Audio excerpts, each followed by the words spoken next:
Good morning. আজকে Sunday. আজ আমি নিচ্ছি একটা সহজ পদ্ধতিতে, যেগুলো 5 স্টার আর বড় বড় রেস্টুরেন্টে পাওয়া যায়, রোস্টেড বিরিয়ানি। অনেকে হয়তো শুনে ভাববেন যে এটা খুব খরচবহুল এবং অনেকটা করা অনেকটাই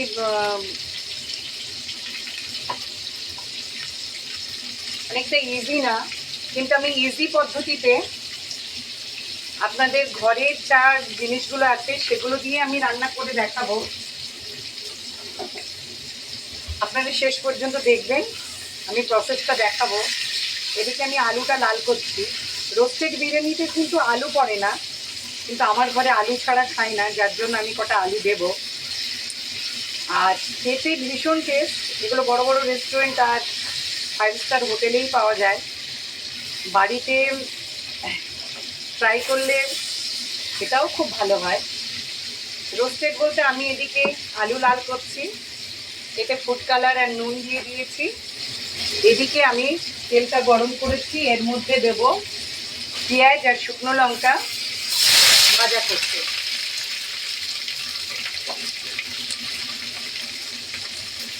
এটা আমি ভালো করে ভাজা করে নেব।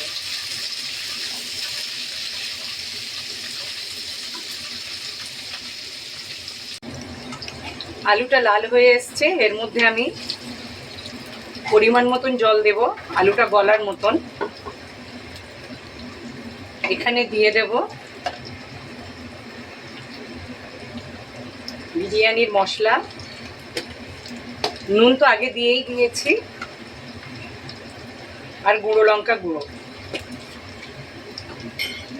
এটা দিয়ে আমি এটা গলাতে দেব। আর এদিকে দেখুন শুকনো লঙ্কার পেঁয়াজটা অনেকটা রোস্ট হয়ে এসছে। এটা এবার আমি মিক্সিতে পেস্ট করে নেব।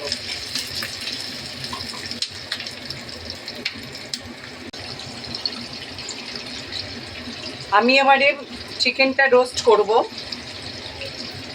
এর মধ্যে দিয়েছি 2 চামচ আদা, 2 চামচ রসুন, পরিমাণ মতন গুঁড়ো লঙ্কা, আর বিরিয়ানির মশলা, আর পরিমাণ মতন নুন।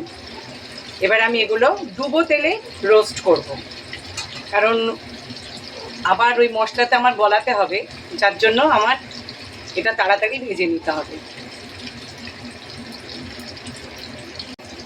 চিকেনটা ঠিক এরকম ডুবো তেলেই ভাজতে হবে, কেন তাড়াতাড়ি লালটা হয়ে যায়, কারণ এটা আমি মশলাতে আবার গলাবো।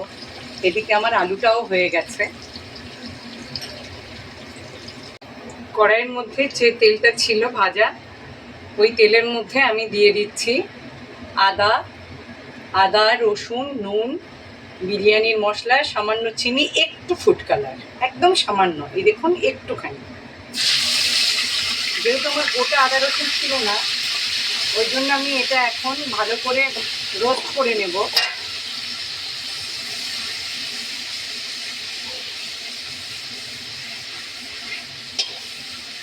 এটার মধ্যে আমি এবারে দিয়ে দেব পেঁয়াজ আর শুকনো লঙ্কা রোস্টেড মশলাটা পেস্ট করে।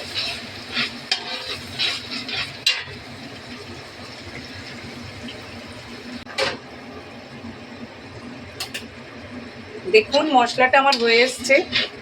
এর মধ্যে আমি এই রোস্টেড চিকেনগুলো দিয়ে দেব। অনেক জায়গায় কিন্তু এই রোস্টেড চিকেনের মধ্যে আপনার বেরেস্তা দিয়ে চাল সাজিয়ে দেয়, কিন্তু আমি সেটা করব না। একটু মশলার মধ্যে দিলে বেশি টেস্ট হয়।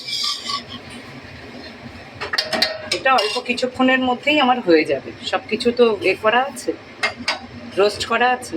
বসিয়ে দিয়েছি জলটা, নুন পরিমাণ মতন, চিনি দিয়েছি, নুন।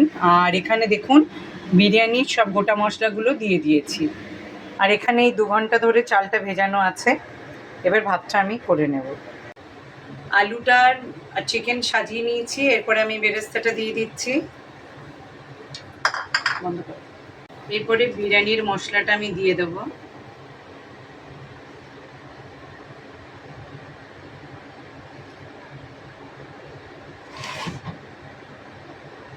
ভাত থেকে 1 কাপ জল তুলে নিয়েছি, এটা দিয়ে দেব। হয়ে গেছে, আমি দিয়ে দিচ্ছি।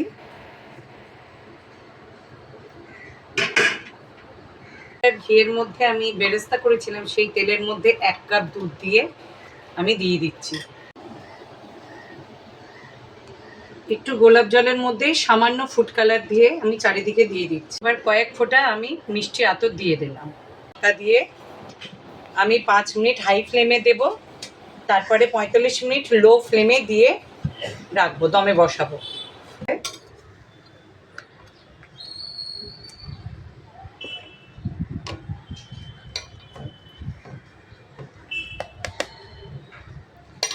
দারুণ একটা সুগন্ধ বেরিয়েছে। রেসিপিটা আমি দিয়ে দেবো, আপনারা দেখে নেবেন।